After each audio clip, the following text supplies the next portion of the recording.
nice, interesting experience happened on the way to our little homeschool ballet class today. So the Honorable Minister Louis Farrakhan is teaching hard on the Final Call radio about the fall of America, about God's chosen people, about God coming at the end of Satan's time, and how the signs and things can be interpreted so that we will know that it's his coming, right?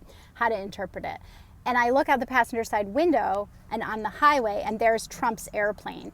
And for a minute I was kind of like, what am I even looking at? I have the minister going, really teaching about the fall of America, and then you have Trump, which a lot of people, I haven't really checked in, but I'm sure are spiraling at the news that he has announced his bid for presidency. The Honorable Minister Louis Farrakhan warned us and taught that Trump will be America's final president.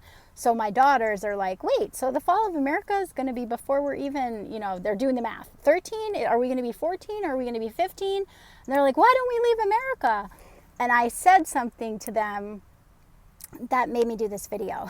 I said, there's the polarity. So if God's chosen people are in America, and it's also the most wicked place, and he chose to make himself known in America, if you want to have any type of security and peace of mind, then you will stand in agreement and defense of those who he came for. And that's your only safety, is to stand. And I was recalling in study group, because I'm always striving for more understanding, how Minister Abdul Hakim said, it is that polarity again of also teaching the wicked, teaching the enemies of righteousness, teaching and just presenting a message for all of humanity. And then that's how it's the Messiah, because to have a love like that, and to love and to be in the world in that way, in this hour, is something that we don't see anywhere else. Nobody else in our time is showing up like that. And I realized, because, that polarity again, I grew up not knowing Black people at all. I was, out on Long Island in Suffolk County, very far removed from any type of reality. And I've said this many times in my little Truman Show reality. So I didn't have any understanding of that polarity that existed in America. I didn't know anything about it. And so I never would have heard it, right? I didn't understand, for lack of a better term, like Ebonics. I didn't understand how Black people talk. So if the detractors of the teachings that are coming out of the Nation of Islam and Minister Farrakhan want to just say it's about, saying all kind of negative things and, somehow just like boosting up the ego of Black people by saying that after their experience and everything that they've been in the hells of North America and through, they could have spoken that message in a way that would have gone right over the heads of Caucasian people. Like, we wouldn't have known it, right? Like, if it was just that, we didn't ever have to know it through. There are no defenses that the greatest country on earth, right? The best military, the greatest country on earth. There is absolutely no defenses that you have against the mind, will, and power of God other than submission, other than assistance, other than submission.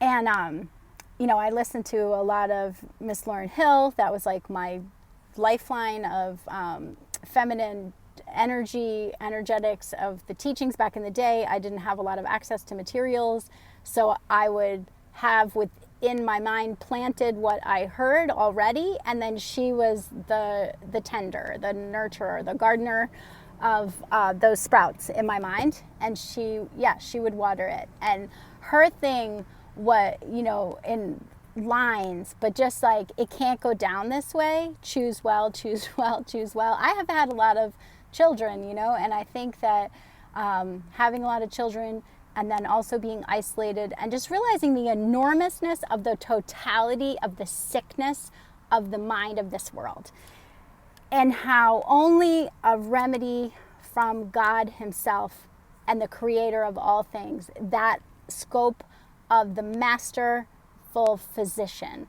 could do anything for now, like for the depravity of now and the time that we're living in. And so my thing was always just like, I am tenaciously just like it can't go down this way. Like, it really can't. So do I want to be making videos and saying all these things? Like, no. Personally, I would rather just kind of like hide out and be one of those people, clapping, being like, yeah, or making clips and highlighting things and saying, wow, that was so well said, but that's not really an option, like I have a duty to make these videos, however rambling or long it takes me to get to the point. And so that's the thing that I was saying to my daughters, and that I'm going to go off on again, because a lot of people in my immediate life circle, they don't get me at all. They just think you make your life really hard. You could not pick a more controversial thing to be like obsessed with. And I'm like, it's funny, in homeopathy school, everyone says, homeopathy, I didn't pick homeopathy picked me. And I just feel like that, of like actually coming into understanding of that, like, of my own choice and arrangement of things. Like, I could not have put this together. So I didn't necessarily choose to be controversial, which is loaded with judgment to even say that. What I chose was to ask questions, and then to continuously keep pursuing the truth that I found that answered more questions and more questions. I just decided to keep with that current of truth. And so then that means in a world of falsehood like this, that people would rather just, go along to get along and just be like really easy to deal with and not say anything. I've never been easy to deal with. In homeopathy, you have to like give your case and take your case. So I've been also looking at my life like on all these different levels, and like I've just really never been easy to deal with, and God saw fit for that to be the arrangement. And not that I don't want to submit myself to the process of self-improvement and, accepting the restrictive law of Islam for my success, to be that best version of myself. And so rather than having, like my selfish impulses be the thing that drives, to have the will of God be the thing that drives. Like, it's not one of those like self-acceptances. I've always just been difficult. But there is something completely knit in my being about being difficult, asking difficult questions, and just not being easily satisfied by this world's really convenient answers that are bogus, like to the core. They don't hold anything. It's so weak. It's just like putting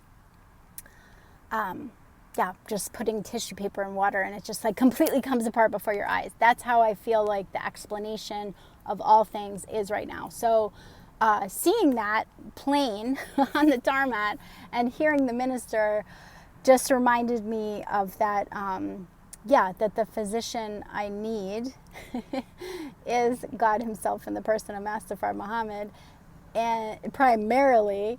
And then I'll gain assistance on the other things much more easily, because I have to let that pressure out of myself of just not saying anything because of, change of environment and not really knowing where I fit in and what, like, why am I here? Like, what is the circumstance that I am even in a place where those two things that I started the video talking about can line up? So anyway, here's to me showing up again. And just like that, my 1 hour a week that I am not in proximity to my children has passed.